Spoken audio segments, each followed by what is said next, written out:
যমুনার পানি বাড়তেই গাজীপুরে তীব্র নদী ভাঙ্গন, বিলীন বাজার, মসজিদ, কবরস্থান। আমাদের সহকর্মী মোহাম্মদ পলাশ শেখের রিপোর্টে থাকছে বিস্তারিত। যমুনা নদীর পানি বৃদ্ধির সঙ্গে সঙ্গে সিরাজগঞ্জের গাজীপুর উপজেলার নদী তীরবর্তী বিভিন্ন এলাকায় ব্যাপক নদী ভাঙ্গন শুরু হয়েছে। সবচেয়ে বেশি ভাঙ্গনের শিকার হচ্ছে চরগিরিশ ও নিঃসন্তপুর ইউনিয়নের নদী তীরবর্তী এলাকা। এতে আতঙ্কে দিন কাটাচ্ছেন নদী পাড়ের মানুষ। বিশেষ করে চরগিরিশ ইউনিয়নের ফ্লাড সেন্টার বাজার এলাকায় ভাঙ্গন ভয়াবহ রূপ নিয়েছে। নদীর তীব্র স্রোতে বাজারের বিভিন্ন অংশ, মসজিদ ও কবরস্থানের কিছু অংশ ইতিমধ্যেই নদীগর্ভে বিলীন হয়ে গেছে।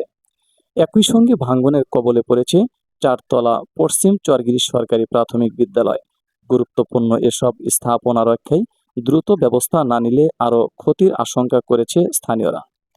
স্থানীয়দের অভিযোগ, যমুনায় পানি বাড়ার সঙ্গে সঙ্গে নদীর স্রোত তীব্র হওয়ায় প্রতিদিনই নতুন নতুন জায়গায় ভাঙন দেখা দিচ্ছে।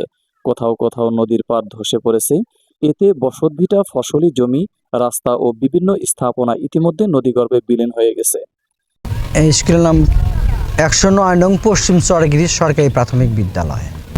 এটা সরকারি ভবন, সরকার যেটা সিদ্ধান্ত নেয় ওটাই আমার ক্ষতি। বাড়িঘর ভেঙে গেছে, অনেক স্কুল কলেজ সব কিছু ভেঙে চলে গেছে। নীলাম সোজা কথা যে এরকম ভাঙতেছে যে থেকে থেকে যে আর ভাঙে, যে এই ধান লাগে না, কিছুই লাগে না, এমনি একলাই ভেঙে চলে যায়। এরকম তো পরিস্থিতি। আবার তো ৫০০ বাড়ি ভেঙছে এই জায়গায়। গত ৩ মাস আগে এই বিদ্যাপীঠ উদ্বোধন করা হয়েছে এবং অতি শীঘ্রই যমুনার ভাঙনে এই বিদ্যাপীঠ চলে যাচ্ছে। তাই আমাদের চরগিরিশ ফ্লাড সেন্টার বাজারটা যেখানে ছিল সেই জায়গাটা এখন নদীর ভিতরে। এখন পরবর্তীতে যেখানে বাজারটা লাগানো হয়েছে, যেভাবে নদী ভাঙতেছে মনে হচ্ছে না এবারও থাকবে। ভাঙনের কারণে চরগিরিশ ফ্লাড সেন্টার বাজার, মসজিদ ও কবরস্থান ক্ষতিগ্রস্ত হয়েছে। পাশাপাশি পশ্চিম চরগিরিশ সরকারি প্রাথমিক বিদ্যালয়ও ভাঙনের ঝুঁকিতে রয়েছে।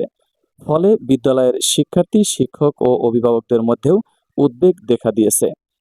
ভাঙন কবলিত এলাকার বাসিন্দারা দ্রুত কার্যকর প্রতিরোধমূলক ব্যবস্থা নেওয়ার পাশাপাশি জিওব্যাগ ফেলা ও স্থায়ী নদীর সংরক্ষণের দাবি জানিয়েছেন।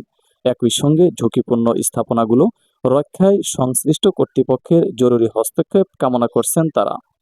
SMP news 24 news desk.